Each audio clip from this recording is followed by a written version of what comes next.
Si Jesus ay pinanganak sa Bethlehem ng Judea noong kapanahonan ni Haring Herodes. Dumating naman sa Jerusalem ang ilang pantas mula sa silangan at nagtanong-tanong doon, nasaan ang ipinanganak na hari ng mga Hudyo? Nakita namin sa silangan ang kanyang tala at naparito kami upang sambahin siya. Nang mabalita nito ni Haring Herodes, siya ay nalikalig, gayon din ang buong Jerusalem. Kaya tinipon niya ang lahat ng punong saserdote at na eskriba sa Israel at itinanong sa kanila kung saan ipinanganak ang Mesiyas. Sa Bethlehem po ng Judea, tugon nila. Ganito ang sinulat ng propeta. At ikaw, Bethlehem, sa lupain ng Huda, ay hindi nga huli sa mga pangunahing bayan ng Huda, sapagkat sa iyo lilitaw ang isang pinuno na mamamahala sa aking bayang Israel. Nang mabatid ito, lihim na ipinatawag ni Haring Herodes ang mapantas at itinanong kung kailan lumitaw ang tala. At pinalakad niya sila patungong Bethlehem. Matapos pagbilinan ng ganito, tumayo kayo at inyong hanapin mabuti ang sanggol. Kapag inyong natagpuan, ibalita agad ninyo sa akin upang ako may makasamba sa kanya. At lumakad na nga ang mapantas. Muli silang pinangunahan ng talang nakita nila sa silangan hanggang sa sumapit ito sa tapat na kinaroonan ng bata. Ganyan lamang ang galak ng mapantas na makita ang tala. Pagpasok sa bahay, nakita nila ang bata sa piling ng kanyang inang si Maria. Lumapit sila at nagpatirapat at sinamba ang bata. Binuksan nila ang kanyang masisidlan at inihandog sa kanya ang dalan ng ginto, kamangyang at mira. Nang sila ay pabalik na, sinabi sa kanila ng Diyos sa pamagitan ng panaginip, huwag na silang babalik kay Herodes. Kaya nag-iba na sila ng daan pauwi. Mga kapatid, ang mabuting balita ng Panginoon. Pinupuri ka namin, Panginoon. Sa ating pong palapakan ng salita ng Diyos.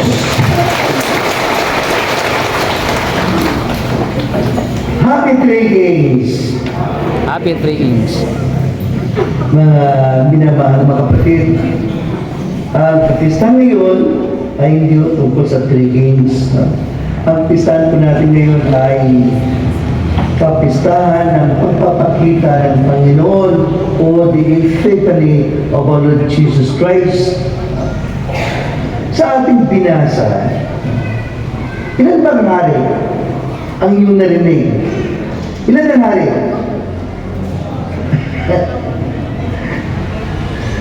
Ilan ang hari? Hindi ka nakinig. Wala mong 3 hari. At ang hari po dito ay 2 lang po.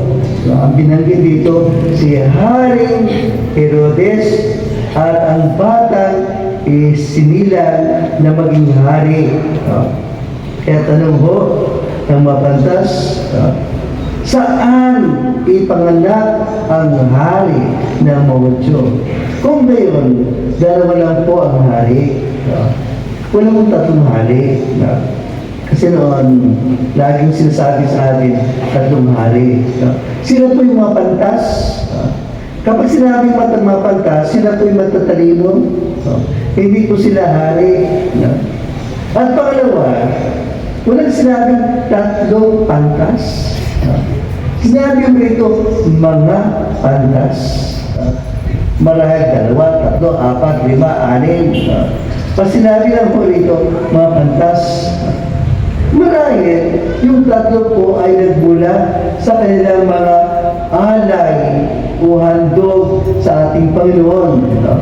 Ang kamangyan, mira, at ginto. Kaya lagi po pasok. At tatlo sila. Mga minamahal mga kapatid, ang mga pantas, matatalino po. Kaya tawag natin sila mga pantas. Sapagkat, hinahanap po nila ang makapagbigay sa kanila ng tunay na kaligayahan. Hindi ko nila hinarap ito mula sa kayamanan, mula sa kapangyarihan, mula sa kataligan. Hindi po. Hinahanap po nila ang tunay na makapagbigay sa kanila ng kaligayahan. Marahil sinisiliksik po nila ang mabuang banal na aklat at doon po nila natagpuan kung saan ang makapagbigay ng tunay na kaligayahan na walang iba kundi ang ating Panginoon. At marahil nakita po nila ang tala nakakaiba sa lahat ng matala sapagkat ito ayon sa pag-aaral napakalaking tala. At yun po'y sinundan nila sapagkat yun ang nasasabi po. Pangalawa, itong mga pantas po ay hindi po galing sa isang lugar lamang. Ano sinabi ito? Galing po sila sa silangan. Marahil galing po sila sa iba't ibang mga bansa sa silangan po. Na nagkaroon ng pagkakaroon na sila'y magkita sa isang lugar, Kaya nga kanang makulay po, may puti, may pimangki, may itim, Kung makatawan sa tatlong kulay ng lahi ng kansan sa katawan. Ang mga puti, marahil sila po yung mga lahing Chino, European, Amerikano, Ang malahi kayo mangi po, ayan. Mga Asian po yan. Ang lahi maitim, mga Afrikano po yan, So, kung makatawag po sila, napakaganda ng mga binibigay sa ating hulugan ng pagtinong po natin ngayon.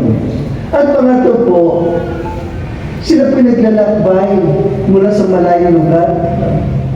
At hindi lang po maaaring tatlo yan, marami yan.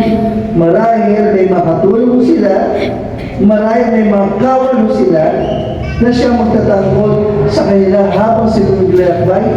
Sapagkat doon po ay maraming, masabi po natin mga mandarambong, maraming mga magnanakaw, maraming mga tulisan, habang sila pinaglalakbay, kailangan mo nila mayroong magtatanggol sa kanila. At malayo, kailangan pinatapulong. Magdala ng pagkain, magdala ng tubig. Napakahirap po ang ginawa po nila. Ngunit, para po sa kanila, hindi mahalaga ang layo at hirap. Ang mahalaga po ay matagpuan po nila ang tunay na makapagbigay sa kanila ng tunay na kaligayahan. At sila po ay dumating sa Bethlehem. At doon ay sila po ay nagtanong-tanong ayon po sa ating narinig sa ating ebanghelyo. At nagkagulo ang bayan ng Bethlehem. At nalaman ito ni Herodes. At sila po, ay sino kasi po ay mayroong masabi po natin mayroong din pagnanasa na makita ang sangkol upang siya'y patayin sapagkat siya po'y hadlan. Sapagkat noong nakarang araw ay ating po ipinagdiriwang ang buhay Enos, mga batang pinatay. Kaya ano sabi ni Herodes? Nang mabalik ito ni Hallelujah siya inaligali, gayon din ang buong Jerusalem. Kaya tinanong niya kanyang mga pare, sacerdote, escriba, saan ipinanganak ang Mesiyas sa Bethlehem? At dito, muli kinausap ni Herodes ang mapantas, kapag nakita ninyo, bumalik kayo sa akin. At dumating ang mapantas, nakita po nila ang ating Panginoon. Pagpasok, sila pinagpatira pa. Pagpakilala na ang ating Panginoon ay tunay na hari. Sapagkat siya lamang ang dapat sambahin. No?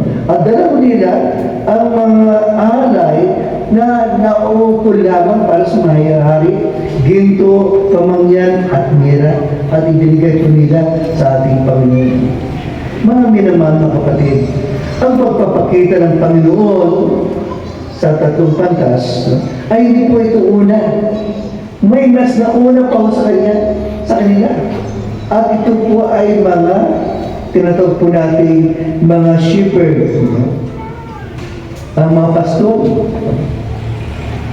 Ang mga pastor po ang unang bisita ng ating Panginoon. Sino po yung mga pastor? Noong unang panahon, ang mga pastor po ay walang pinag-aralan.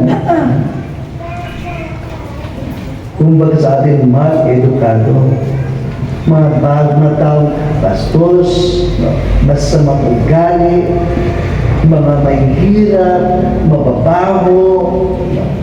Ngunit sila po ang unang pinaalaman sa pagsilang ng ating Panginoon. Sila ang unang bumisita sa ating Panginoon. At nahabig din po natin sa mga pantas bagat mayaman, sila po'y mahihirap din sapagkat pinahari po nila ang ating Panginoon sapagkat kung sila ay mayaman, hindi na po nila kailangan ang hanapin pa ang ating Panginoon. May pinapakita lamang sana sa atin ng kayamanan ay hindi magiging daan upang mapasa kanila ang tunay na kaligayahan. Mga minamahal mga kapatid sa ating pagdinaw ngayon, itanong po natin sa ating sarili, saan ba natin pinahanap ang makapagpaligay sa atin? Karamihan po sa atin, nahanap po natin, no? Sa makayamanang panlupa, sa makapangyarihan po, sa katanyakan. Doon po natin nahanap ang makapagbibigay mo sa atin ng kaligayahan. Kung tayo ay tunay na marunong na talino at alam po natin, ang Diyos lamang ang makapagbigay sa atin ng tunay na kaligayahan.